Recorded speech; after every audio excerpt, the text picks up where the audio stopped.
Welcome back to the show. I'm Pastor Ryan, I'm Jacob. and this is a local church podcast. We do this in a church basement. And we can hear all the wind outside. It's very windy. Today is March the 11th, and tornadoes are moving through the Midwest, moving into Kentucky and our area. And so we're praying for people. If you don't have a basement, we usually sometimes we open up our basement. And so it will be ready for you guys if you're in the Shelby County, Mount Eden area. And there's a lot going on in your life, a lot going on in my life, and there's a lot going on in the Christian faith from history past, right? First, I want to talk about a Christian martyr who I would say is not very popular with, just the average Christian sitting in a pew. And I think it does us a disservice when we don't think about the persecution of the Christians around our world today, but also the martyrs of the faith early on in the Christian faith. What say you? Yeah, I think the reason it does a disservice is, one, we don't think about anybody else in the world being persecuted as we speak, whether it's in China, whether it's in Africa, whether it's, wherever it might be. We in the West just don't think about it because we aren't really experiencing that. And so to look back and see that that is where the church comes from, heavy persecution, many were killed under Roman governance and everything like that, to see that, it almost forces you to think, would I be able to go through that and still say Christ is Lord? Oh, no, yeah, he that's is good. king. Yeah, no, that's good. Think about Stephen, right, in the book of Acts, the first martyr for the faith. And technically, I guess John the Baptist was the first martyr-ish. Kind of. But Stephen still praying for folks. And we don't think about the martyrs in the Roman world, right?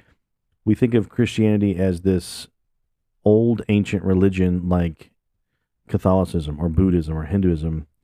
And Jesus didn't come to start a religion. He didn't come to start the whole Pope process. He didn't come to start this ladder to heaven, right? These steps you have to take.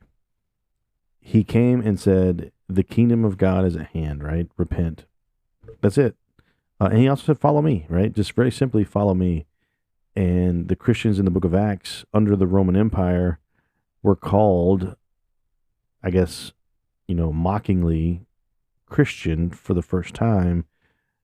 But it meant little Christ, little Jesuses, right? So they were kind of mocking the believers. And they were following Jesus, and they were persecuted, killed for sport, right? It was sport in the Roman Colosseum. And we don't think about persecution because we live in the West, like you said. But there are Christians who are in Africa, China, or Asia, right? And even the Russian continent that are persecuted for the faith. India, I think, still persecutes Christians or isolates them, quite a bit. And we want to look at one of the martyrs of the faith very early on. And if you want to pick up a book, the Fox's Book of Martyrs is a really good book. It's been around for a long time. I don't even know how long it's been around. It's been around a long time. And if you want to go online, you can do this on all social medias. Voice of the Martyrs, they put out a lot of things as far as praying for the persecuted church, and they highlight or select a different people group, church, each day. And they also put out free resources for you to be able to help. My parents were a part of the Voice of the Martyrs for a while. Know that. They went to really areas where you're not supposed to go and did some really cool things and went all over the world with the Voice of the Martyrs, sharing the gospel, sharing their faith. Really cool. And so we want to start there, right? May do like a series the next few podcasts. It's going to be interesting. You're going to be out a little bit. I'm going to be out a little bit coming up. What's going on in your life? Man, I got a baby coming soon. Yeah, real you soon. do. You're looking real pregnant right now. Your wife is going to have a baby real soon. Right. You're a part of that, though. But it's a different birth, right? So tell people about what you guys are doing. Yeah, we're doing the whole all-natural home birth. I'm actually pretty excited for it, We've got the midwife who's going to be helping the delivery aspect of the baby, and then we've got a doula that's going to be helping with the pain management aspect. And obviously, I'll be there and doing whatever I need to. Yeah, because you have doctor certificates and certifications. Right. And, I don't know if you knew that I'm or just not. kidding. So doula, fun fact about doula, the ancient Roman world, it meant slave. But in modern, it means helper, right? Yeah. Servant. So you can have a doula, and hopefully the weather is warm. It's been warm, but dude, it's going to be really cold tomorrow, apparently, and then back up maybe. I don't know. This next week, Monday, I'm having my right hip replaced. My left one was done 2 years ago. My right one's going to be done. So Wednesday's going to be a little sketchy as far as podcasting goes, but we are a week ahead right now, so we're doing okay. I think it's going to be interesting. Welcome to the show.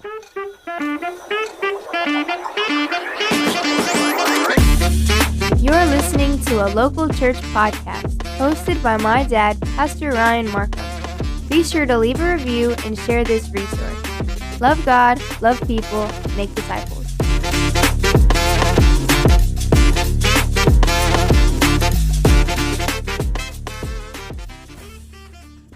All right, so there is a lady.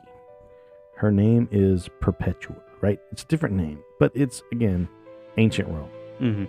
AD 203, right? Roman city of Carthage is where this all takes place. And it centers around a young woman named Perpetua, and her story, I didn't know much about it until I saw it last year around this time, because it's this month, right? I think it was, I want to say last week. You have to Google it. It's March. It's early March when Perpetua was martyred.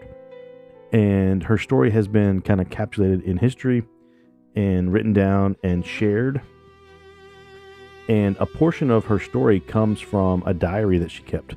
What's the date you found? March 7th. Yeah, so this month, right, March 7th, in history's past, AD 203, right? So after Christ has ascended into heaven, and you have believers after the apostles growing, and the church is growing, and believers are bold for their faith, right? Especially in the Roman Empire.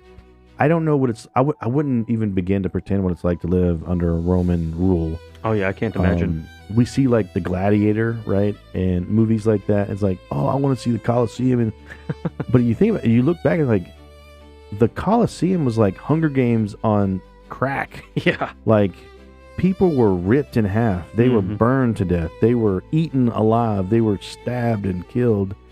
And the Roman people were shouting for it. Like, they were excited about it. Yeah, it was their It was entertainment. called the Games, right? I couldn't imagine. I can't imagine. And we were watching the Hunger Games, or the I guess the prequel Hunger Game movie, and it was like, can you imagine living in a world where like people are selected to go kill each other? It's like, yeah, Rome did that, right? and would that happen here in the U.S., you think? Before we get very far, I don't know. I mean, I don't think we're that far off from it. I would love to say no. I mean, if you go on X right now, you can see live video of people hurting each other really badly, maiming, killing. You can go on YouTube and find car crashes where people die. You can go on and find war videos where people die. We're showing drone footage of Russia and Ukraine where people are getting hit by drones. We're seeing their last seconds of life, and it's on social media, right? That's what's weird. I don't think we're that far away from the Colosseum. I really don't. I just don't want there to be. Yeah, I think that would be the issue. Like, I think common sense would be like, I don't think we should be doing this. But that instinct inside of all of us are like, but that would be interesting at the same time. Like, I don't know. But think about like this instance, right? Perpetua in Rome. It was, Christians were targeted and imprisoned and then put out for all the world to see. And so she writes a diary, right? She has this diary and she documents things that are going on in her life. And let's get into this, okay? So before we get to a prison, before we get to the Colosseum, right, the arena, let's understand the world she lived in. So the Roman world, right? So let's think about that. It was the 3rd century. Roman Empire dominated just about everything, right? In the world that was like existent. It stretched from what we know as Britain to North Africa to Spain, even to the Middle East. It was broad, right?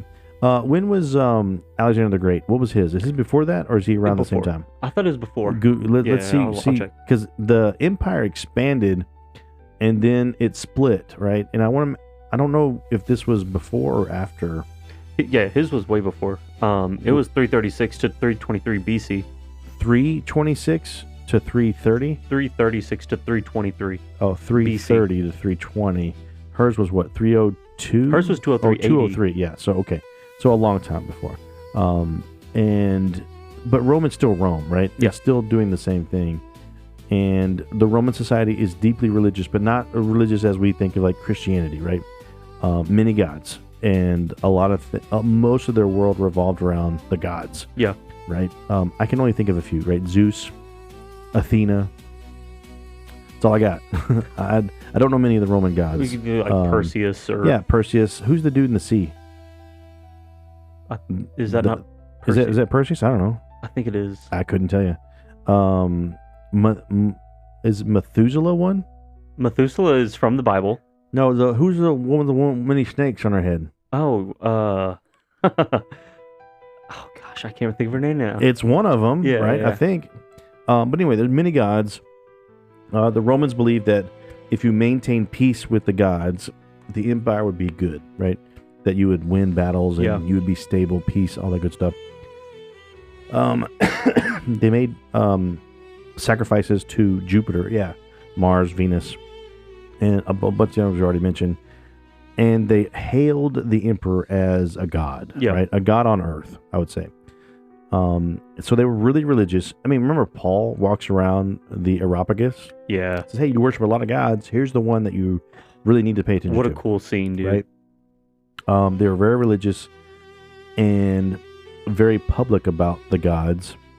And then there were Christians creeping in. Not creeping in. They existed, right? But after Christ, the boldness, that's what I kind of like want to go back to, like, for our faith today, is like, is the boldness there because the persecution?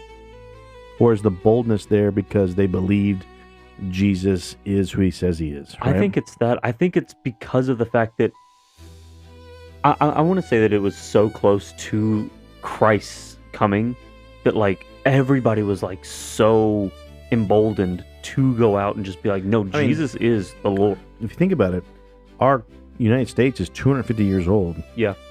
203 years after Christ, you have this lady named Perpetua, right? Not even 203 years. You know, it's like so close. It's close, but it's far. You know what I mean? Like, and there's still this boldness. So I want to say, like, the boldness is the fact that it is close, but also the boldness is there, I think, because they have to be because of the Roman Empire. And I you know what? It might be because of the fact that like there have already been so many martyrs already. They're just leaning on the people who have already passed.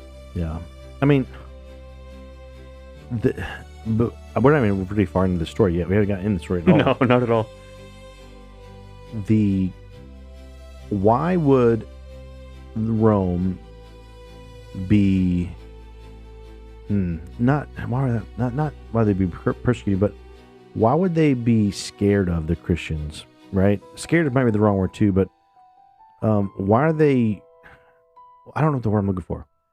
Why are they resistant? Not resistant. Why are they scared? I mean, let's just say we're scared for now of the Christian faith. Like, why persecute Christians? Right? Persecution. Christians are salt light. Right? They're the servants of the world. Right? They're peaceful. Well, right? they're attacking their gods. They're saying no. You are worshiping false gods. The Roman emperor is not a god. There is but one God, and his name is Christ. That's good. But Jesus also said, "Hey, give to Caesar what's Caesar's, and give to God what's God's." Right? That kind of thing. So I mean, I think there's this, like, it's the same thing as the religious leaders in John chapter 11. Hey, if Jesus doesn't get killed, we're going to lose our status, right? Rome is like, oh no, this Jesus is now emboldening people. He's dead. He's gone. And they're bold. There could be a rising, right? Man, that's exactly what you were talking about on Sunday too. Going back to the sermon a little bit, like Caiaphas was like, oh, let's kill this one guy for the people so that many people don't die.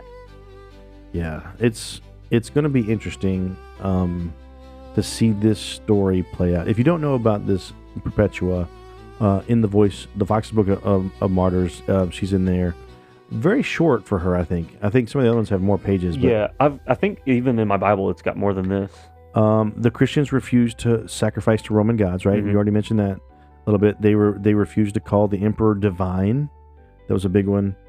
and the refusal made Roman authorities uneasy, scared. Yeah. I like scared. I think scared would be like just even mad, right, about this, because it looked like rebellion, and that's what you don't want to have. The Roman motto or the mentality is they would go into an area, wipe it out militarily, but they would keep the trade, keep the language, keep the education, and they would add math and things like that to it to grow. And they're like, hey, as long as you're subservient, you're going to be good. But if you start rebellion, you're going to be done, right? That kind of thing. And I guess they saw Christians as this potential rebellion to, I guess, their system, right? I would say that.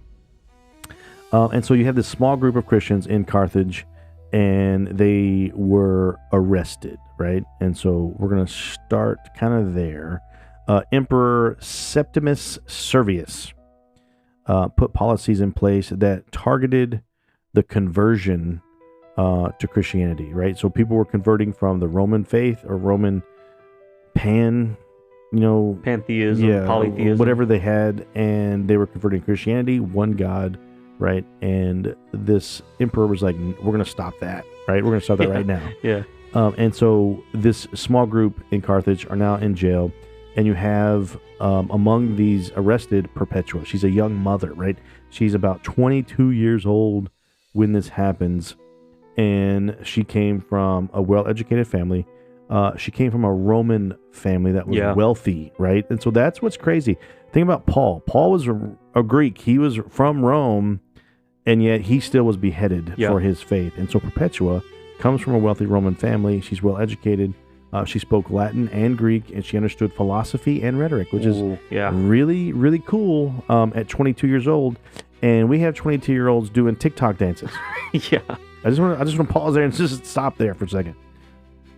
Our society has gone so downhill because of social media. We have people becoming popular because they dance on TikTok for 30 seconds. Yeah. I just want to pause there. Depressing. They're sponsored. They have millions of dollars just for doing a 30-second dance on TikTok. You're like, I'm so creative. I'm so famous. And you're like, no, you're not. Like, you literally just did a TikTok dance. This girl is 22 years old. She's a mother, right? She speaks Latin. She speaks Greek. She knows philosophy, and she knows how to debate. Can we say that about... That is way cooler. Like, can we... I mean, the only thing I can think of, like, close to that is a Charlie Kirk. Right? Yeah. Well-educated. He started his movement. He was 18 years old before he graduated high school, and was schooled in philosophy and rhetoric and debate and all kinds of stuff.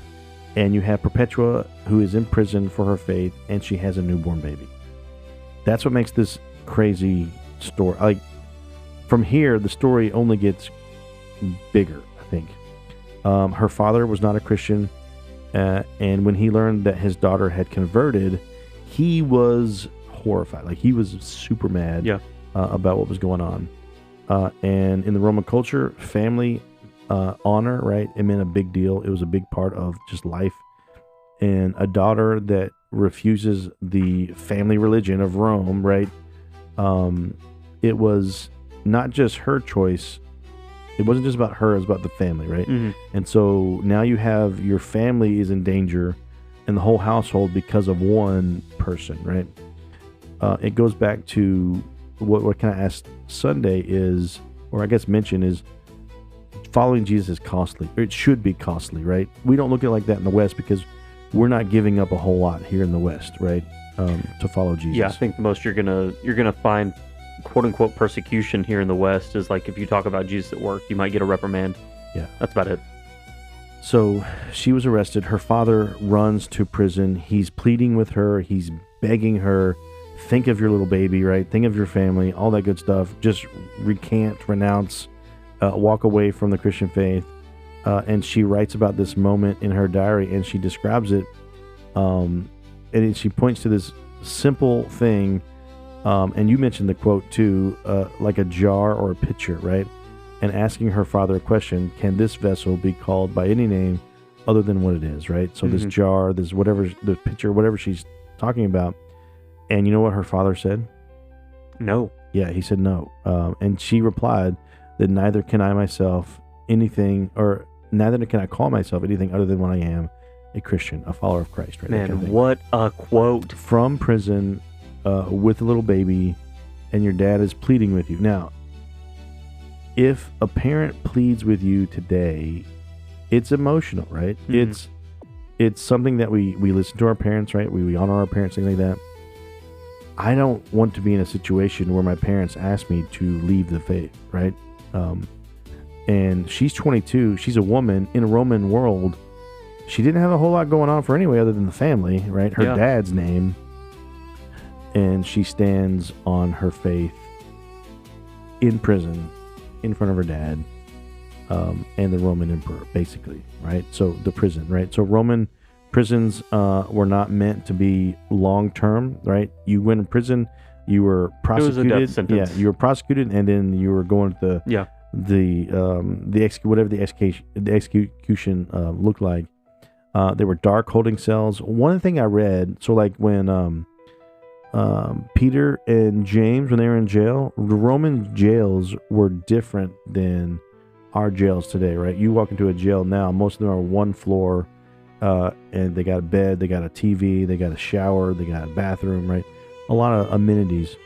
Roman jails were really cruel because oftentimes the prisoners were in this dark, creepy cell at the bottom, many layers, and as people would use the bathroom, it would go down layer by layer by layer. And so you're in this bottom, filthy, overcrowded, suffocating because the oxygen doesn't travel down in the ground, or that kind of thing.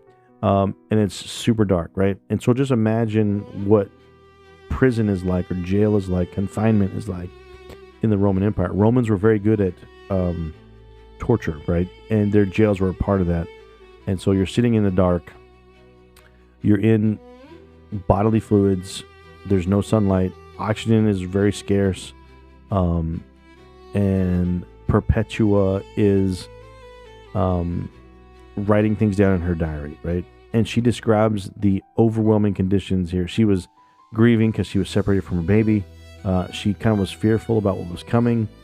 There was a whole lot going on. But in the midst of all this, her friends bring her infant to the prison so she could nurse him in those conditions, right? That's what's crazy. And then something kind of changes, right? Perpetua wrote that once her baby was with her, prison felt like a palace. Whoa. Even in the chains, right? Even in this dark, dungeony prison, she felt peace because of her child, right? That's really cool. And so a mom and a child, right? There's this bond. This is part of Perpetua's story. And then you have a girl named Felicity. I didn't know this part. Did you know this part before? That she was pregnant. Yeah. So Perpetua wasn't by herself, right? So I mentioned a group of Christians were in prison. One of the other prisons that were with her was a slave woman named Felicity. She was also pregnant. This is going to be important. So that's an important piece to Perpetua's story. But Roman law forbid executing pregnant women, right? I didn't know that was part of Roman law, but I guess they took pregnancy serious in the Roman world. We can talk about birth rates if you want later. But if Felicity remained pregnant, she would be spared the arena temporarily until she gave birth. Still horrible, but she would be spared the arena, right? So Felicity didn't want to survive while all the other ones died. She wanted to stand with them for the faith. And then 2 days before the games were scheduled, Felicity went into labor. Difficult birth. I guess I don't know if it's recorded or this is just part of the lore of it. Someone nearby mocked her suffering and asked how she expected to endure the beasts in the arena if childbirth caused such pain. And Felicity answered with words that stunned everyone in the room. Now I suffer what I suffer, but then there will be another in me who will suffer for me. Right? Jesus. Yeah. And then she gave birth to a baby girl. Now, Perpetua, I didn't know this part either, wrote in her diary, but she often recorded dreams and visions, or visions, right? So dreams or visions. And the most famous one is kind of an unforgettable one. She sees this ladder reaching from I guess, the ground, all the way up to heaven, right? But the ladder was very dangerous.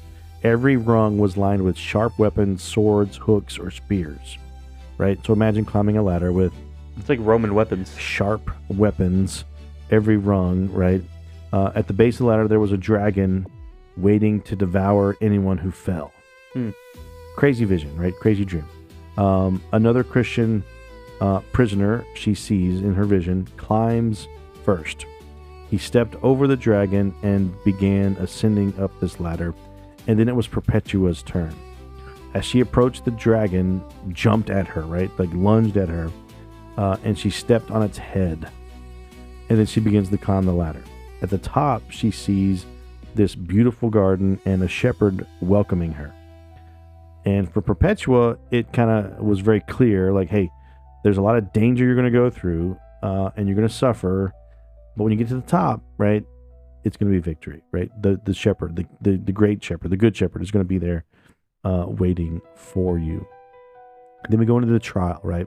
So prisoners were brought before the governor of the province, and the trials were very simple, right? Really cut and dry. You ever watch The Dark Knight?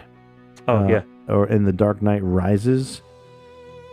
I think The Dark Knight Rises, Scarecrow is the one who is the judge and the executioner, and they bring before him all the politicians of Gotham and the leadership, and it's like, hey, what say you're guilty or innocent? And they're like, oh, I'm innocent. And they're like, nope, you're guilty, and that's it, right? So that's kind of the trials of the Roman world.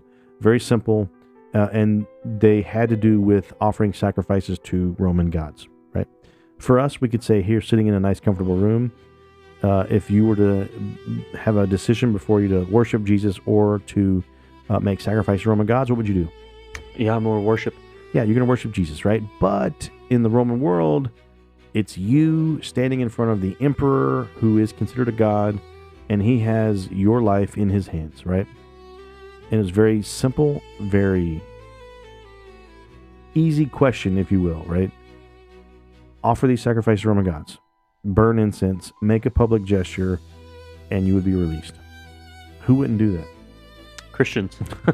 And so Perpetua is standing there, a young mother, and she's just had this vision of suffering, but there's this good shepherd figure in her heart, right? Looming in the background, like it's something greater, right? Something far greater. Think about the words of Paul, right? In Corinthians. The trials and sufferings you're facing right now are light and momentary compared to the glory that's going to be when you're face to face with Jesus, right? That kind of thing. And so Perpetua stands before the governor. Her father appears again. And this time, he's not alone. He's carrying her baby. Mm-hmm. And he begs her one final time, think about your child, right? Have pity on your child, right? Think about the children, right? Our politicians love to do that now, right? And so now you're standing in front of the governor, and then your dad brings your child in and says, think about your child. And you have this vision of the Good Shepherd welcoming you home, and yet your baby is there in front of you, probably saying, Mama, screaming, crying, right? And you're looking at the baby, and you have visions of Jesus. For a parent, that is the hardest thing in the world that I could imagine, influencing your decision. Jesus, the passage we're going to look at Sunday, this coming Sunday, is the cost of following him, right? Yep. Mother against daughter, father against son. Unless you hate, Jesus says, right? You're not going to be worthy to follow me. Perpetua is given that exact instance, right? Now, hate is a different word. It's not usually the same as we use it. It's to love less than, right? And so Perpetua, her baby, whom she loves more than anything in the world, is now in front of her, and Jesus is waiting at the top of the suffering ladder. Following Jesus for her is very costly. And then the governor sentences her and all the group that is with her to death because they do not worship or offer sacrifices to Roman gods. And then you have the execution, right? But before the execution, there's another vision that Perpetua has. I didn't know that. That she records in her diary. In this vision, she enters the arena, right? The Roman Colosseum. But she wasn't weak and she wasn't afraid. She was transformed into a gladiator. Whoa, that's cool. Think about this. Now she's like warrior woman, right? Xena. Yeah, her opponent was a fierce Egyptian fighter. The crowd is roaring, that kind of thing. And then in the dream, Perpetua defeats the Egyptian fighter. And then she realizes the arena wasn't simply a place of execution, but it was more like a battlefield, right? And the victory is going to belong to Christ, not her. And so now you have this vision of victory in the Colosseum, when most Christians would know, like, hey, when you go to the Colosseum, it's dunsies. It's over, right? And it's gonna be brutal. Like if you Google Christian martyrdom in the Colosseum, they were ripped apart by animals. They were ripped apart by chains. They were cut open, sliced open, ripped open, tortured. The limbs chopped off while they're still alive. It was horrible, burned to death, right? And it was for sport, and people were shouting and cheering. It's the worst imaginable end of your life that I can think of, besides crucifixion, right? That Jesus endured. And she has this dream of like, nope, I'm gonna defeat. I've got this. Yeah, like there's this victory coming, and it belongs to Jesus, right? And so, the day of the games, the execution takes place, celebrating the emperor's birthday. So it's the emperor's birthday on the day of her games day, I guess. The crowds were, paying their tickets, buying their popcorn. They're getting their seats, right? It's huge. It's packed. It's a full house, right? Standing in room only. The fire department comes in. It's like, hey, no more people can get in here. We're packed. We're full. And the executions that were started to take place, it wasn't just Christians, though. It was also people that couldn't pay their debts. It was also prisoners from other things that they had. It was Roman entertainment, right? Criminals, prisoners, and then Christians. Again, before the main events, that's when the animals did their thing. They were the pregame, right? And so animals were eating people pregame before like the gladiators. Moments. Yeah, the gladiators, the persecuted, Christians, things like that. And the martyrdom of Perpetua and Felicity. Felicity is added to Perpetua's story. They're led into the arena, and witnesses said, I don't know where they got this, maybe Josephus, who knows, that the Christians walked in calmly, almost as if they had joy, right, going into the arena. I don't know. I hope that I would be among the ones that had a smirk on my face going into the arena as a martyr, but I don't know. I know who I am. I'm weak when it comes to just doctor's offices, right? But again, I think in those moments of persecution, Christ is more real. I think his power, his strength is more readily available, if that makes sense. Not readily available. I think you understand who Christ is more in the face of persecution than we do in our microwave world here in the United States, right? Definitely. And so you got something? I was just trying to find where we get the official writings from Perpetua or Felicity, because I know we have her diary and stuff like that. But I don't know that Felicity wrote anything down, did she? That's what I was trying to find. Other than what Perpetua might have written down. There was the diary. Similar account is concerning Felicity, so maybe she did write some stuff down. But apparently there were just commentaries and historical accounts from that time recording all this stuff. Instead of lions, though, here's what's crazy. Did you know this part? Perpetua and Felicity faced a wild cow. Yeah, I read in here it was a bull. It was chosen specifically as a cruel joke against Perpetua and Felicity because they were women. What?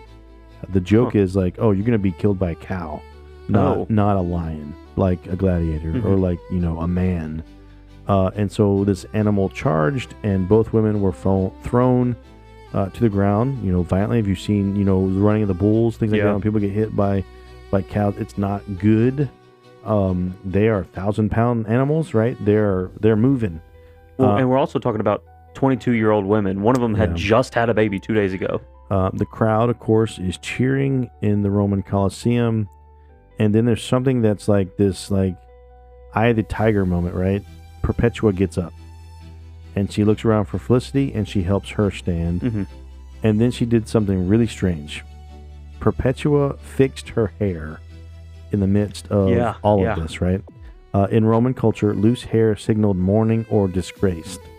And then Perpetua says, this isn't a defeating moment, so I'm going to fix my hair and make myself presentable. Dude, she is so much stronger than us. in the final moment, right?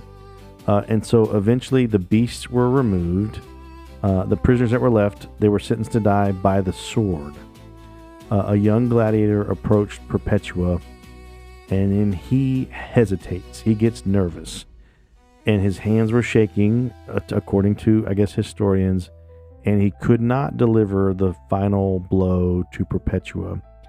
According to ancient account, Perpetua gently guided his hand to her throat, and in that moment, her life ended, right? Dang. She helped the guy that was supposed to kill her Do in his her job. last moments, right? That's insane. Yeah. Why does Perpetua's story last? Why does it stick around?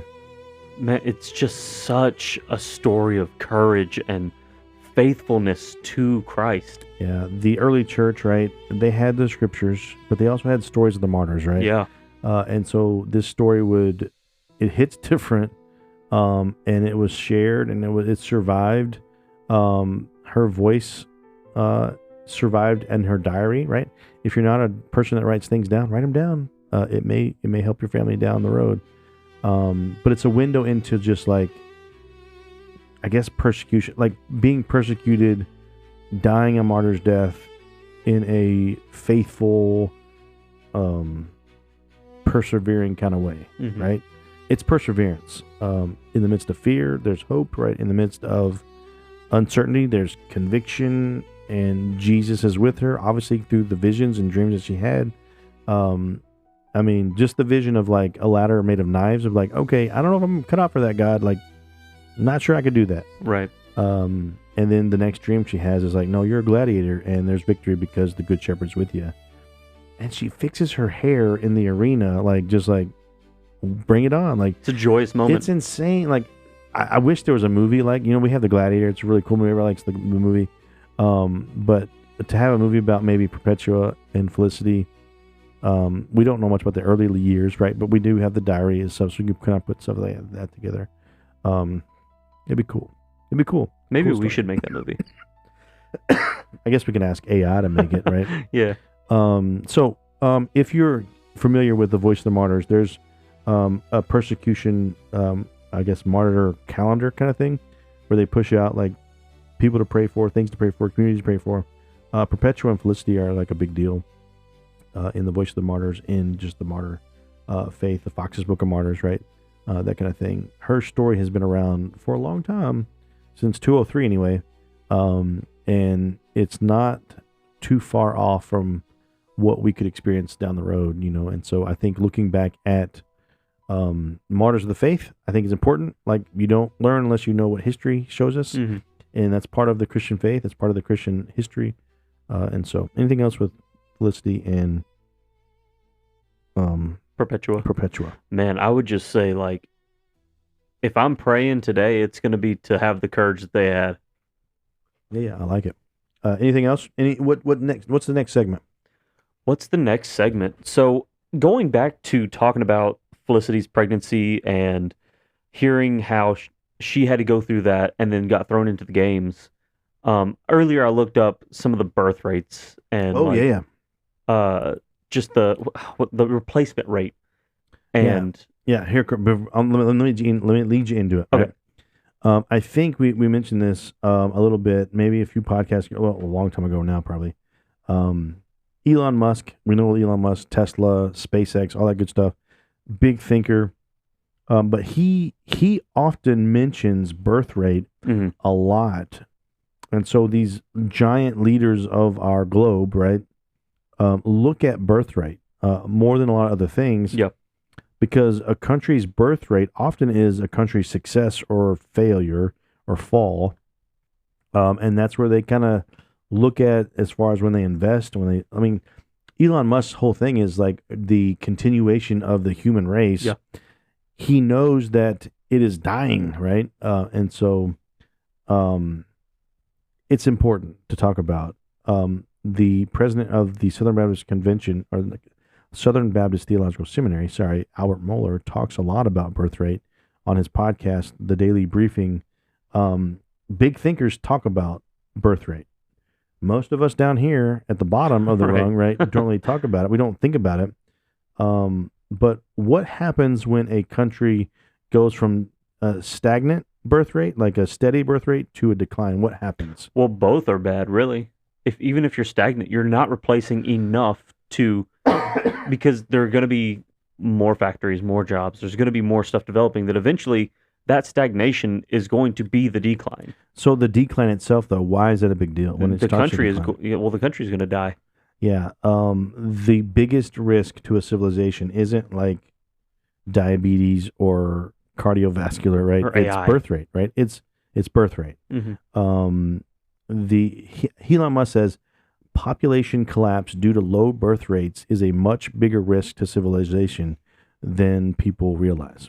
Yeah, and I think a lot of people actually think about the opposite. A lot of people will say, "Well, no, we're overpopulated." The problem is we're not. Yeah, we've heard that a lot, Yeah. right? And then abortion helps and all this other good stuff. Eugenics back in the day. Yeah. That led into Planned Parenthood, that led into abortion, all that good stuff.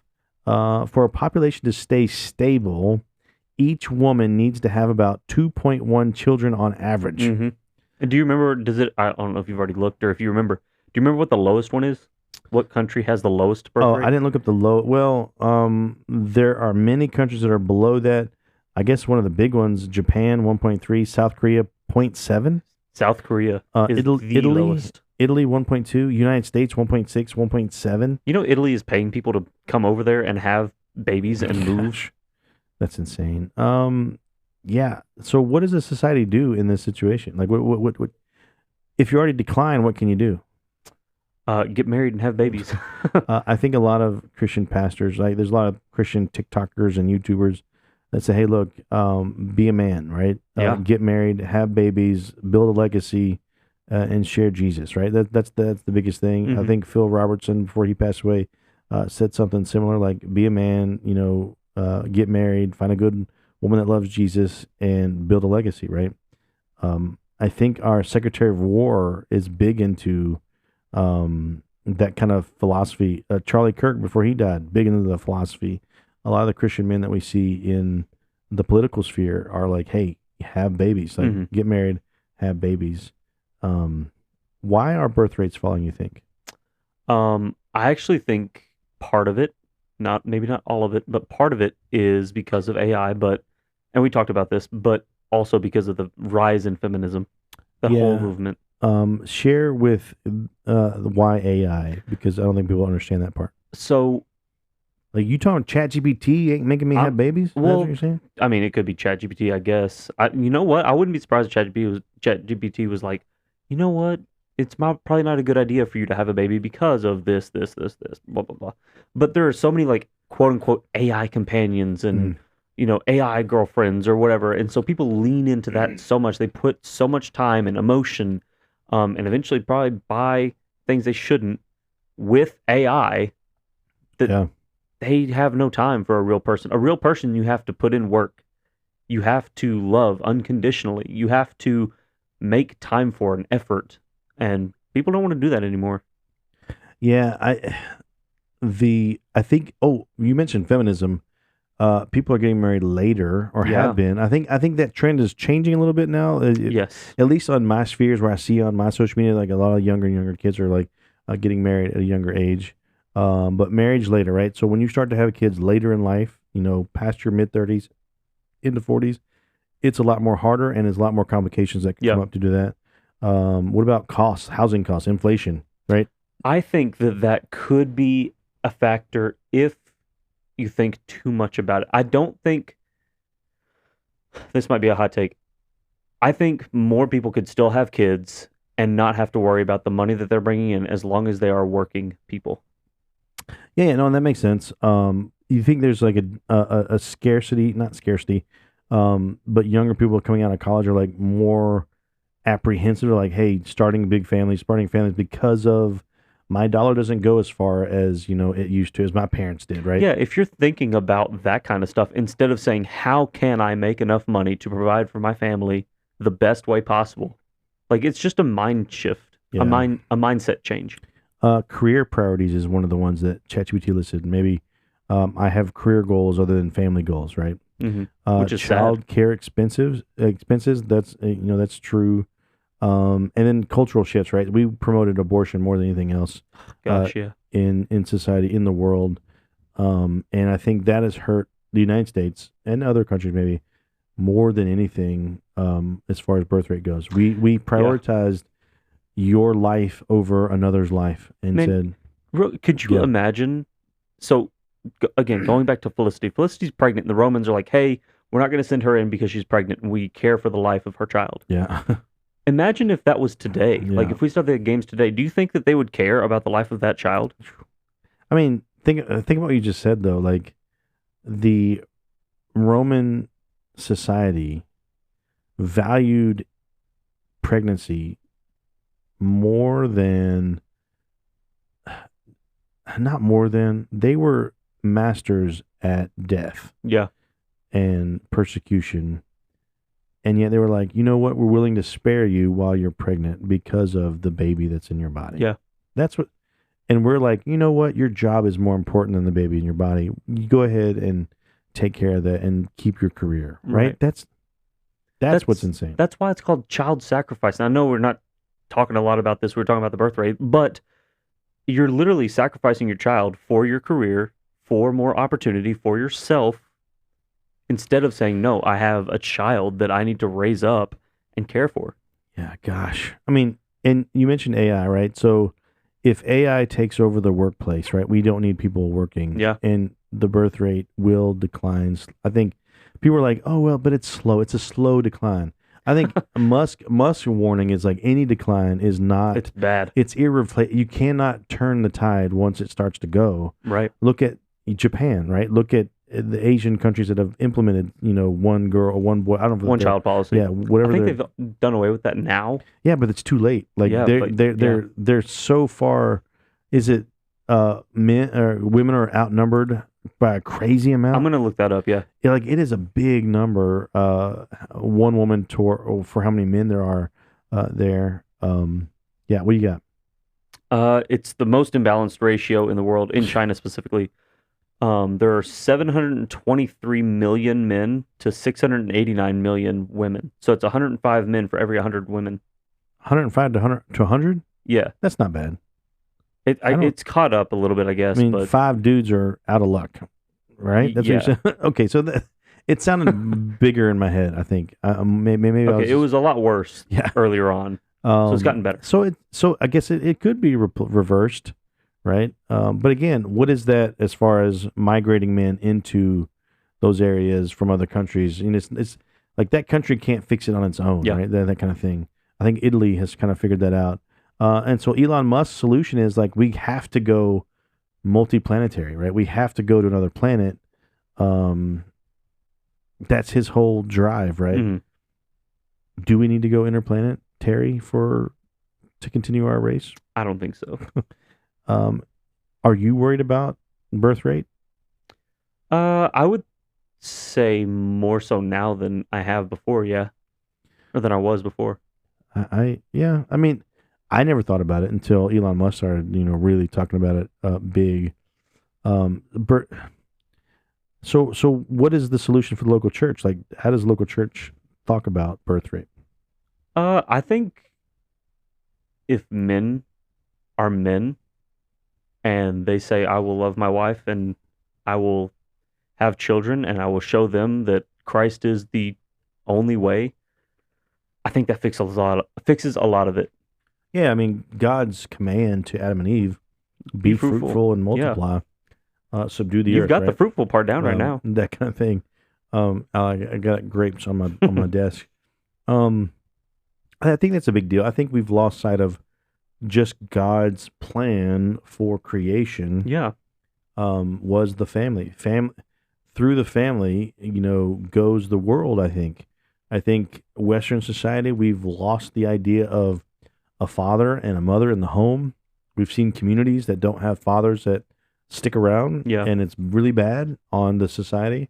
We have a mindset that ladies can do just as much as men can do, which is fine. However, when you take that to the extreme, as in I don't need men, then you're missing the point of what creation was all about, right? Yeah. You're missing the point of a husband and a wife living and sustaining family together in light of God and sharing the gospel right with their kids. I think we've lost sight of that because now everybody can get famous and money on YouTube, right? Because it's like I don't need a spouse to make money. I don't need a spouse to be happy and all that good stuff. We've forgotten what happiness looks like, right? In light of how God created the world, right? Yeah, man. I think a lot of times people just care for themselves so much more that they don't have time to think about somebody else. Or if they do give time for somebody else, it's not enough. Yeah, it's not going to be like the biblical model of thinking about other people. It's like, how can I get more likes if I share this video of me Right. helping the homeless? Which, they're all over YouTube. Like, Mhm. there's one dude, I like his channel, but he's like, he always goes into like pizza places, like, hey, make me 1,000 pizzas. Nobody can make 1,000 pizzas, so Right. they end up making like 50 pizzas. It's like, yeah, I'm gonna give this to the homeless, and in videos the whole time. It's like, dude, just do it. You don't have to video it, but Yeah. when you video it, you get sponsors, you get money, and all that other stuff. It's just a lot. Yeah. Anything else? Anything you want to add on to today's show? Not that I can think of. Yeah. Here's the thing. As we move into the next couple weeks, your family situation, my situation, we may miss. So this Wednesday, there may be a break in between, podcasts as I'm recovering, or we may have to figure out how to do it from the. There's a really cool app that we can do a call and do the podcast from, just like Zoom. And so we might do that. It just depends on how I'm feeling, how you're feeling, how the family's going. But stick around because I think we're going to move into kind of a format where we look at the Christian martyrs and we talk about the topics of the day as well, and then look at the sermon review. We didn't do a sermon review today, but if you look at John chapter 11, read that chapter, right? It was really good. Come on Sunday. Listen to him preach. This week we're going to talk about the cost of following Christ in the book of Luke. And Jesus really lays the smackdown on what it means to follow him. Like he really lays it out there and says, "Hey, this is what it means to follow me." Are you gonna bring up Perpetua? I think you should. I'm probably not. It could be an illustration at the beginning, but it is very costly to follow Jesus. We think it's really easy to say, "Oh, I'm a Christian now." Post it online, I'm a Christian. That is far from what Jesus is talking about when he says, "Come follow me." There's a lot more involved in it, and if you're not prepared, if you're like the farmer who keeps looking back, you're not in it, right? Mhm. You're not in it to win it. So, let's pray and then gather back, next time that we get together and talk about things of Jesus, things of the world, things that are going on, and love God, Love people. make disciples.